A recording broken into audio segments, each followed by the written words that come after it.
Hi, Mr. Dennis. Good evening.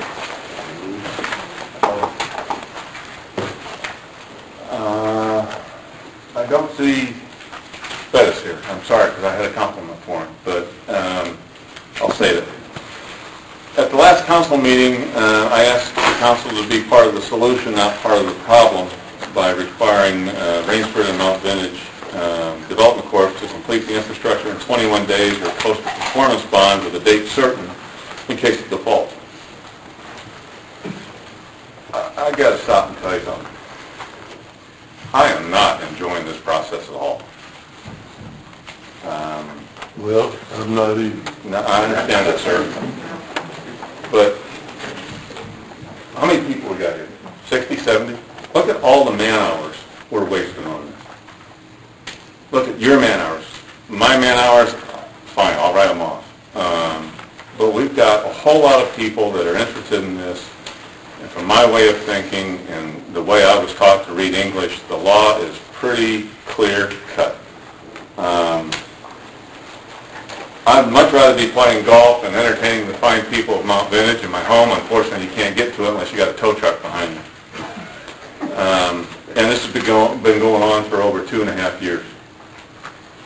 And by the way, it's been yet one more month, and now we're up to 33 months of delays, false promises, and misrepresentations.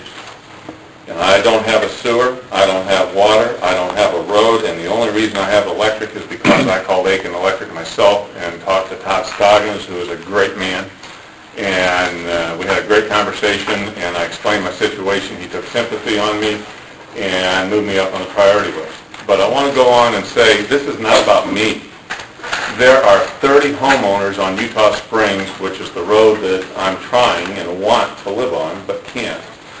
And all of these people have bought those lots with the intention of either building a home and living there, enjoying what Mount Vintage has to offer as a community, or they bought them for investment. And in either case, no matter what their objectives are, they can't enjoy them.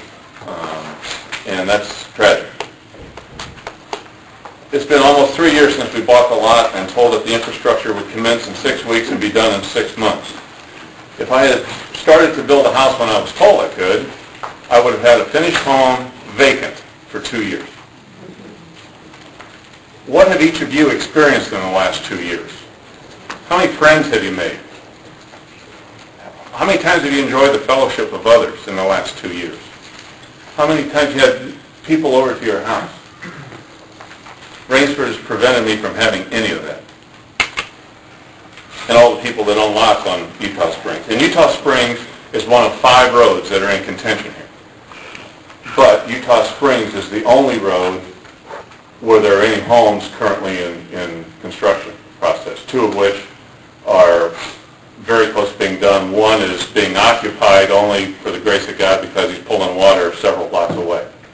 The other 4 cul-de-sacs don't have any structures in process, nor do I believe there are any building permits outstanding on those other 4 cul-de-sacs.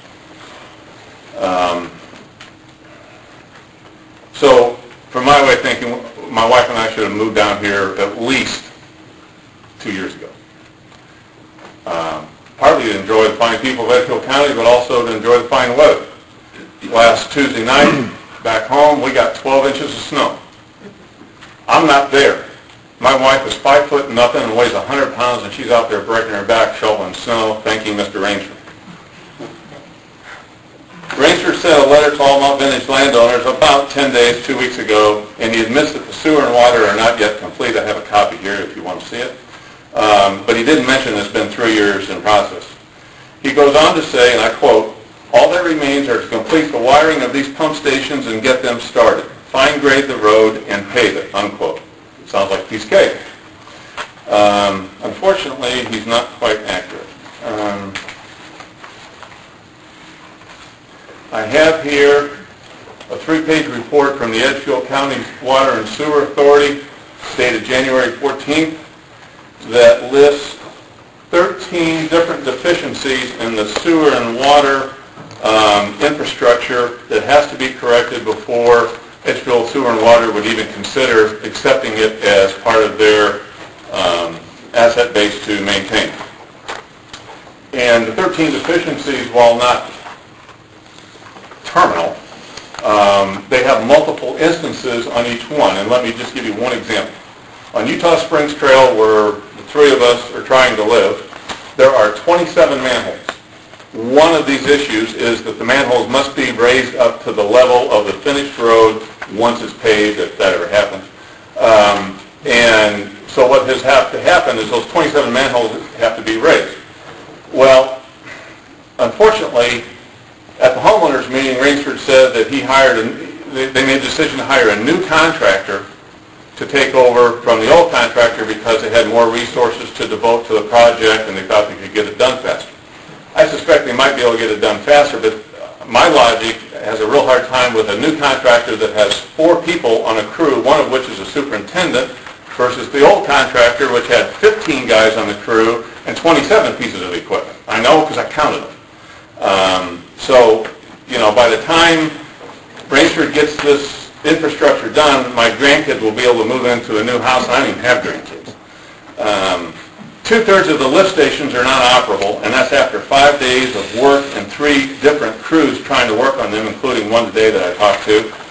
They actually pulled the pump in one. They still can't figure out what the problem is. Now, I will admit there is activity going on there on Utah Springs. They're pushing some mud around. But unless I can get a CO, there's no progress. And unless anybody else can get a CO, there's no progress. Now, I'm sure Rainsford will, at some point in time, address these issues and use all the superlative adjectives he's very good at, and he's very well accomplished in public speaking that I am not. But he'll try to make you convinced that he's taking this issue seriously because of all this activity he's trying to devote to it. Well, if he's taking the issue seriously, why is there a $661,630 lien on the property and infrastructure? If he's taking the issue seriously, why is the bank foreclosing on Mount Vintage Development Company? Banks don't foreclose unless you default on your payments, usually for over 2 months. If he's taking the issue seriously, why is there a new lawsuit filed last Friday by Mike Caldwell, a master builder in Mount Vintage, for breach of contract? You're aware of that suit, are you not? I'm not. You're not? You should be. You're a defendant. Rainsford complains in his letter to Mount Vintage residents that the infrastructure is costing far more than expected. That's not surprising because what he's not telling you that overburden is based on $3 million of overrun when he built the golf course. $3 million over budget, not the total cost, over budget. Let's see, $3 million divided by 9, I think is $333,000 per hole he's over budget. That's a house per hole that you could build with his wonderful management skills. It also includes the double and triple cost of redoing parts of the infrastructure again and again, and due to his stellar skills. That's confirmed by contractors I talked with. And let me give you one example. Back in October, he hired Augusta Industrial Services, I believe is the name of the company, to come and flush out the sewer lines underneath Utah Springs. In order for them to do that, they had to dig down 1 to 3 feet through silt and stone and crush and run and God knows what to get to the manholes, uncover them, flush it out. It took them a week to flush it out. And once they were done, lines were clean.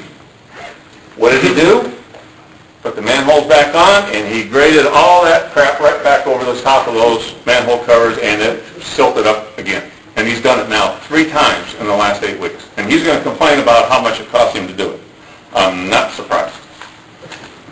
Now, Rainsford is also trying to blame me, I'm his favorite whipping boy here, for complicating the completion of the infrastructure. Truth be known, I'd have to stand in line to do that, and he'd be at the front of it, but that's okay. Because there have been multiple liens over the last 18 months from various contractors for non-payment, not to mention the $10 million foreclosure proceedings in process from Carolina First Bank. Not only does he have these unique construction skills, but he also excels in financial management, it appears.